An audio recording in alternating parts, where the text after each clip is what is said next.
Today on Passion for Food, I'll show you how to make these delicious and surprisingly easy buttermilk chicken nuggets. Let's go ahead and get started.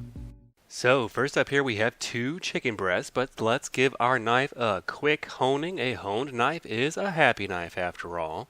I consider 1 chicken breast to be a single serving on this, so this will make us 2 good-sized servings.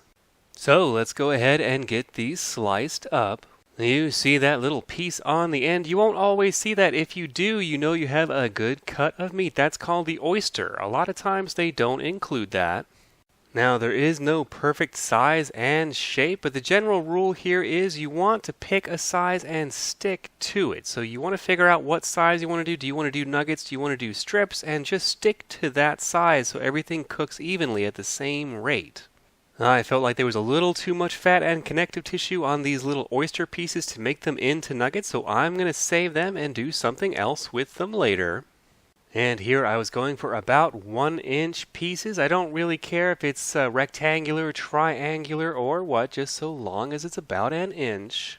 These breasts do kind of have 2 sections of muscle, but first off we're just going to go off with this small end. And this is about the size we want all of the rest of them to be. So you see those 2 muscles there? I'm actually going to separate that. And that will just help us get more consistent pieces as we slice this. Definitely try to keep them as uniform as possible, but it's not absolutely the end of the world if they aren't. You can always fry these in 2 batches if you need to, especially if you don't have a deep fryer. With this larger piece, you can cut it in half and then slice, or alternately, you can kind of turn it on its axis as you're slicing and do these kind of little triangle pieces. That's what I'm doing on this one. And just the same story on the other breast, trying to keep everything the same size. In the culinary world, they call this the fabrication stage, although I never really liked that terminology. Kind of sounds like I'm working on a car. Anyway, we'll just get that all sliced up. And you can see here we got pretty consistent with our sizes. Some are a tiny bit bigger, but that's not really going to be too much of a problem for us. And we are going to season this straight on the board. This is raw chicken, so I'm in favor of as few surface swaps as possible.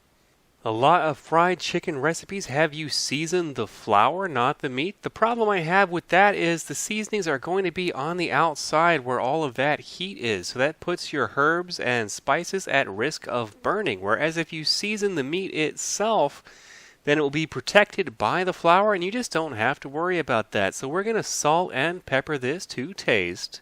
And once we're happy with that, we're just going to mix it around with our hands to get all of the pieces nicely evenly coated. Normally we would want to let this sit for 20 minutes to let the salt and pepper penetrate into our chicken, but because this is getting coated in flour, we do not need to do that. But before that, it's time for the buttermilk soak. I like a large Ziploc bag for this, although you could certainly simply use a bowl. The amount of buttermilk is not crucial. We just want enough to cover the chicken, so it depends on your container. I did shamelessly spill a little here. The Ziploc bag will let us use a little less buttermilk, and we're just going to seal this up and let it sit for at least 30 minutes. Again, given that this is raw chicken, we're going to want to refrigerate this. But we also don't want to cross-contaminate the rest of the fridge, so I'm going to put this in a small bowl and then into the fridge.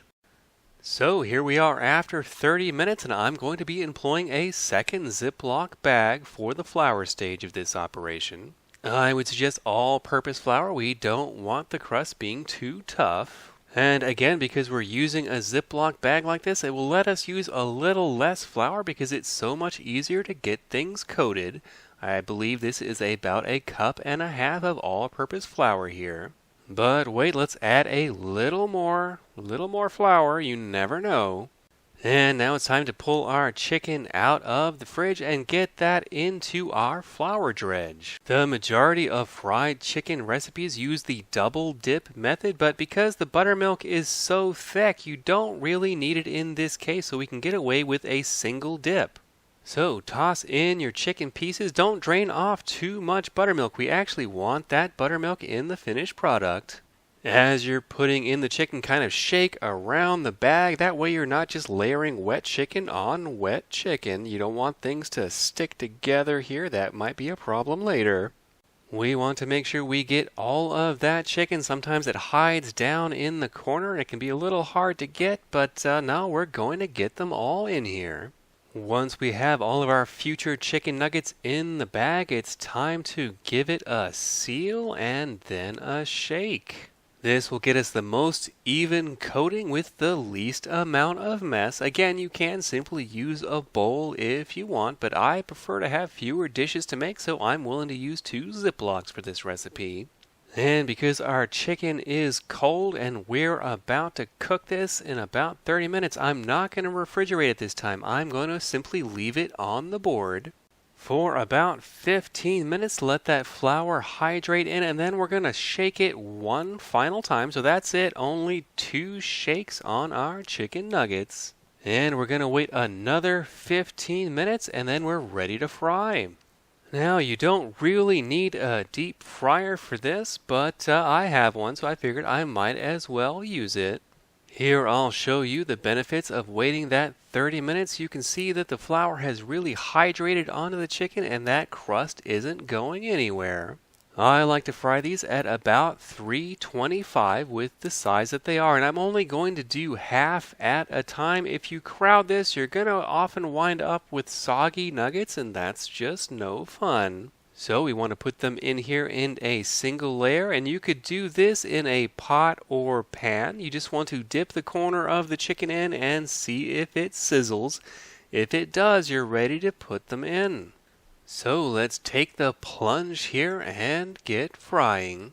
Again, the amount of time varies based on the size of your chicken and your temperature. However, the general rule of thumb when frying chicken is that when it floats, it's definitely ready.